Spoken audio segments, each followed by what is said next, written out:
जय हिंद। तो गाइज आपने कंट्रोवर्सी तो है वो पूरी देखी होगी कि जो कोवैक्सीन दी गई थी एक वॉलंटियर को, तो उसके बाद 10 दिनों के बाद उसकी डेथ हो गई थी। ये कंट्रोवर्सी क्या है इसके बारे में थोड़ी जानने की कोशिश करेंगे। उसकी फैमिली का क्या कहना है, गवर्नमेंट का क्या कहना है, और जो वैक्सीन दी जाती है वो कितने फेज में दी जाती है। तो फेजेस का मैंने एक अलग वीडियो बहुत दिनों पहले बनाया था, तो हम थोड़ा सा ये जो कंट्रोवर्सी है इसके बारे में थोड़ा सा गाइज देखेंगे।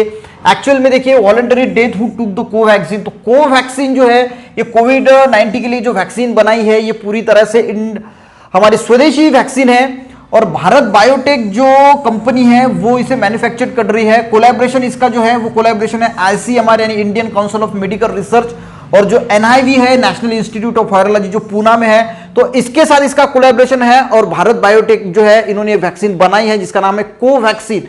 अब ये जो कोवैक्सीन, देखिए कोई भी वैक्सीन अगर बनती है गाइस तो ये अलग अलग स्टेजेस से गुजरती है। तो सबसे पहले तो ये बनती है, उसके बाद एनिमल में टेस्ट होती है, और उसके बाद फेज 1, फेज 2 और फेज 3 से जो है वो गुजरती है। अब ये जो वैक्सीन जिस वॉलंटियर को दी गई थी वो भोपाल में एक्चुअल में दी गई थी। अब और तीसरी सबसे मजे की बात यह है गाइस कि जो थर्ड फेज में जो वैक्सीन दी जाती है वो लार्ज नंबर में लोगों को दी जाती है, और इसकी सबसे इंटरेस्टिंग बात यह है कि 50% लोगों को वो वैक्सीन दी ही नहीं जाती। मान के चलो कि ये जो फेज 3 होता है, तो हम ये इसलिए समझ रहे हैं कि ये जो कहा जा रहा है कि volunteer death who took the Covaxin, तो इसमें ये समझना हमें बहुत इंपॉर्टेंट है, क्योंकि इसमें लार्ज पार्टिसिपेंट होते हैं, बहुत ज्यादा लोग जो है उन्हें वॉलंटियर्स को ये दी जाती है, पर सिर्फ वहां पे 50% ही लोगों को जो है वो वैक्सीन दी जाती है।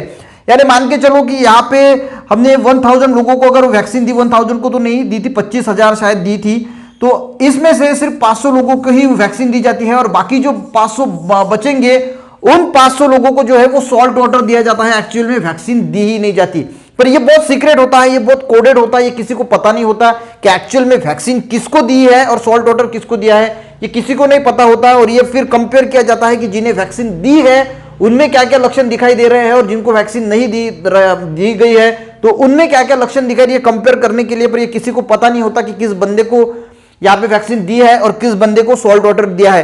तो यहाँ पे गवर्नमेंट का और इनका जो भारत बायोटेक का ये भी कहना है कि ऐसा भी हो सकता है कि उस बंदे को, उस वॉलंटियर को वैक्सीन दी ना गई हो, उसे सॉल्ट वाटर दिया गया हो।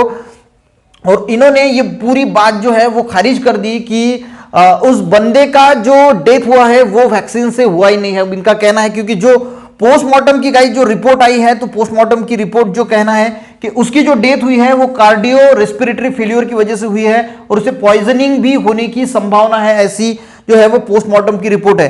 अब दूसरी जो बात इन्होंने कही है वो ये है कि देखिए जब कोई भी वैक्सीन दी जाती है तो उसकी जो रिएक्शंस है, अगर रिएक्शन आनी ही है तो 30 मिनट के अंदर, कम से कम 30 मिनट में हमें जो है वो देखने को मिल जाती है। और ज्यादा से ज्यादा अगर हम बात करें तो 24 to 48 आवर में जो है वो उस वैक्सीन की रिएक्शन हमें देखने को मिल सकती है, अगर कोई उसकी रिएक्शन होती है तो। पर अगर हम इस बंदे की बात करें जिसे, जो वॉलंटियर था, जो जिसकी डेथ हो गई ये कोवैक्सीन लेने के बाद, तो वो 48 ईयर का बंदा था जिसे वैक्सीन दी गई थी। वो फेज 3 में वैक्सीन दी गई थी। एक्चुअल में जो फेज 3 थी, वो जो ट्रायल ली गई थी वो 12 दिसंबर 2020 को वैक्सीन दी गई थी, और उसके बाद उसकी डेथ जो होती है वो 21 दिसंबर यानी 10 दिन के बाद डेथ होती है। तो यहाँ पे जो कहना है भारत बायोटेक का, उनका ऐसा कहना है कि 30 मिनट में ही, और जो गवर्नमेंट थी उन्होंने भी ये कहा है कि 30 मिनट में जो है वो उसका रिएक्शन होता है 24, मैंने जैसे कहा था। और इस बंदे की जो डेथ हुई है वो 10 दिनों के बाद हुई है। तो यहाँ पे इनका कहना है कि यहाँ पे वैक्सीन का इसमें, इसके डेथ के बारे में कोई भी रिलेशन नहीं है, कोई भी संबंध नहीं है। और पोस्टमार्टम की रिपोर्ट में जैसे कहा था कि कार्डियो रेस्पिरेटरी फेल्योर या फिर पॉइजन की वजह से जो है इसकी डेथ हुई है। पर ये हो गई गाइस इनकी बात, पर इसकी जो फैमिली है वो फैमिली क्या कह रही है वो भी हमें देखना बहुत जरूरी है। तो फैमिली क्या कहना है कि जैसे ये वैक्सीनेशन करके आए थे, यानी 12 दिसंबर को इन्होंने वैक्सीनेशन करके ये घर पे आए थे, तो इन्हें यानी अच्छा नहीं महसूस कर रहे थे, इजी फील कर रहे थे। और उसके बाद गाइज 12 दिसंबर के बाद 17 दिसंबर को जो है इनके शोल्डर में पेन होना शुरू हुआ।